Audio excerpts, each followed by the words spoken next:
Hi, my name is Nicole and I've had an abortion. I'm Brittany and I've had an abortion. So, today is February 29th and it is coming to the end of Black History Month. So, in honor of Black History Month, we decided to do a show on Black people who have made their mark in the reproductive justice movement, because what the Chicago Abortion Fund and the My Voice, My Choice Leadership Group is about: making changes and making marks in the reproductive justice movement for the better. And so for those of you who don't know what reproductive justice is, Brittany is going to break that down for you. Okay, so the term reproductive justice was first coined in 1994. It was by members of a women of color delegation just returned from a conference in Cairo, Egypt. Once they got back here, they felt empowered and inspired to challenge the healthcare reform campaign that was being held by the Clinton campaign, because the healthcare reform didn't want to guarantee access to abortion, and the women didn't want to use the language of choice per se, because they feel that they represented communities with no real choices at all. And so we used the concepts of reproductive rights, social justice, and human rights to launch the term reproductive justice. And they did put down a clear statement about what it actually is, and it says reproductive justice exists when all people have the social, political, and economic power and resources to make healthy decisions about our gender, bodies, sexuality, and families for ourselves and our communities. Reproductive justice transforms power inequities and create long-term systemic change, and therefore relies on the leadership of communities most impacted by reproductive oppression. The reproductive justice framework recognizes that all individuals are part of families and communities, and that our strategies must lift up entire communities in order to support individuals. And that's what we do with the My Voice, My Choice Leadership Group. Reproductive justice is basically, the movement is basically us fighting for our right to choose when to become a parent, if we want to become parents, our right to parent the children that we already have, our rights to resources needed to raise our families, exercising our right to choose abortion, birth control, not choose those things. Did you want to add anything to that, Nicole? I just wanted to say I agree with that definition, and I think that those ladies did a very good job of making it clear what reproductive justice is. And I also wanted to add to that is that I went to a conference and I actually had the pleasure of meeting, one of the women that was in that room that coined that term, and they said that they decided to use the term justice because that was a word that resonated more with people of color. That was something that they understood better. As she said, they didn't want to use choice because they felt like they came from a background of people that didn't have a lot of choices. And that is so true. And that woman's name was Loretta Ross, whom I've had the pleasure of meeting also. And Nicole is going to give us some information on Miss Ross. And so Loretta Ross, for those of you who don't know, is a founder and the national coordinator of the Sister Song Women of Color Reproductive Health Collective that is based in Atlanta, Georgia. And she is also the co-author of Undivided Rights, Women of Color Organizing for Reproductive Justice. She has been in the reproductive justice movement for a very long time, so long that I can't even tell you how many years, but she's been around for a while fighting the good fight, and she has really made her mark in the reproductive justice movement. And I just want to say that we are just so gracious for her daring to be different and standing up her rights and our rights. Another one of those ladies that were in that room when that term came about in 94, it's 1994, was Toni Bond Leonard. She is the former CEO and president for Black Women for Reproductive Justice. And she started in the movement in the 90s as a volunteer at a rape crisis center. She was the first woman of color to be an executive director at the Chicago Abortion Fund. And she was board president of the National Network of Abortion Funds and Sister Song. And I just want to say that that just leads me to our executive director. She is actually a woman of color who leading the Chicago Abortion Fund. She is the second woman of color to be an executive director.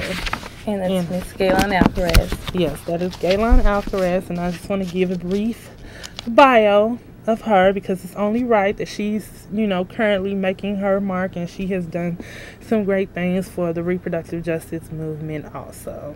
By forming this leadership group. She is an activist, an organizer, and a champion of human rights. As the executive director of the Chicago Abortion Fund, she works within the reproductive health movement to overcome economic barriers to reproductive choice.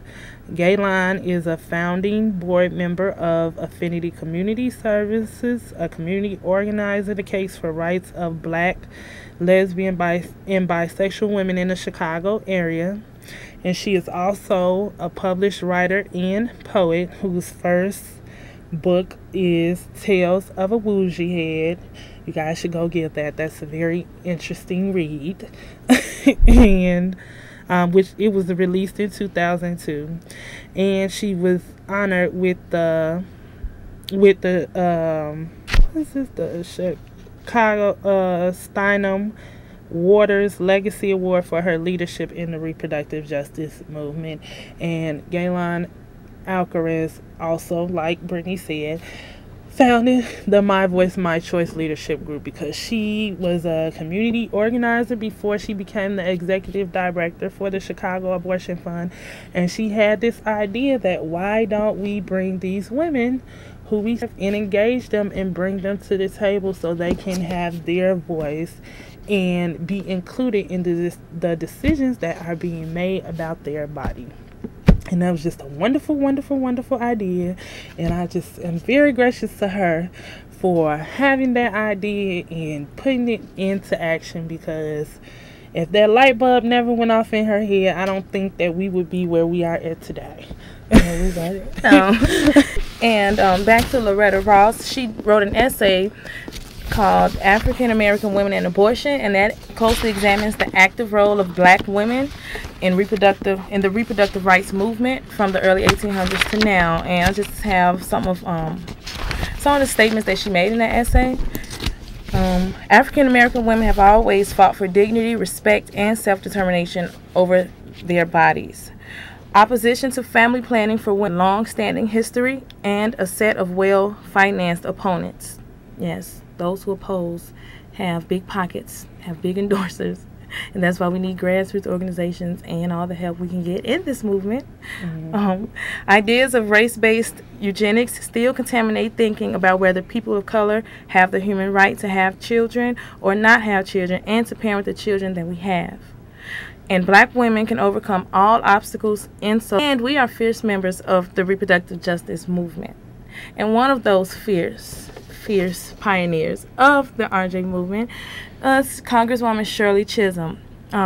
Just some background information on her in case you don't know or you need to get familiar with her. Again, in 1969, she became the first African-American Congresswoman, but she was already part of the General Assembly from years before that. And also in 1972, she became the first African-American woman for president with a bid for the Democratic nomination. She has long been an advocate for women's rights. Chisholm also wrote 2 books titled Unbought and Unbossed and The Good Fight. And I just want to read a quote from one of her speeches she gave before Congress, and this was in 1972. And it says, "The basic underlying question in any discussion of compulsory pregnancy laws, which I choose to use rather than abortion laws, is what should a woman who is pregnant against her will do, and what should the professional and public response towards her be if she chooses to terminate the pregnancy? If the underlying thesis of family planning is to reduce even the number of wanted pregnancies, it is not illogical then to continue to force women with unwanted pregnancies to have the child." And she thinks that it is very illogical because this whole speech was about abortion and population control. And how can you even discuss population control, abortion, and not support birth control, and then tell us that we can't choose to have an abortion? Each one contradicts the other. And this was back in 1969, 72, when a black woman was speaking up about abortion and reproductive rights and took this to Congress to say, hey, keep your laws off our bodies. What do you think about that, Nicole? Hey, Mister, keep your laws off my sister. Yes, we love that chant when we have our rallies. So, I'm going to go to our overhead for a moment. If you want to know more information about the Chicago Abortion Fund, or even the My Voice, My Choice Leadership Group, or how you can become involved, volunteer at the Chicago Abortion Fund, or with the My Voice, My Choice Leadership, you can reach us at 312-663-0338 or at the ChicagoAbortionFund.com, or get some info at ChicagoAbortionFund.com. And so, back to that comment or statement that was in Shirley Chisholm's speech. I think that was just beautiful. I think that would be the word for it. Very beautiful and expressed very well, because like Brittany stated, it is a contradiction. How can you say you don't want women to use birth control, but then you don't want them to get abortion? So it's like, it's no winning with you guys. It's just no winning.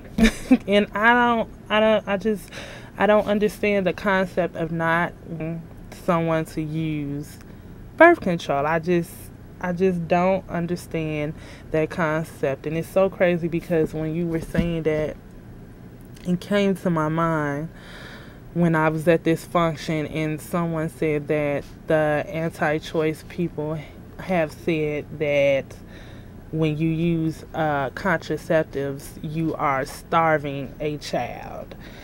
And we just did, analyzing the anti-choice language last month, and I did the definition of contraceptive, and it's to prevent conception. So how can you starve something that's not even conceived? Like, it doesn't even make sense.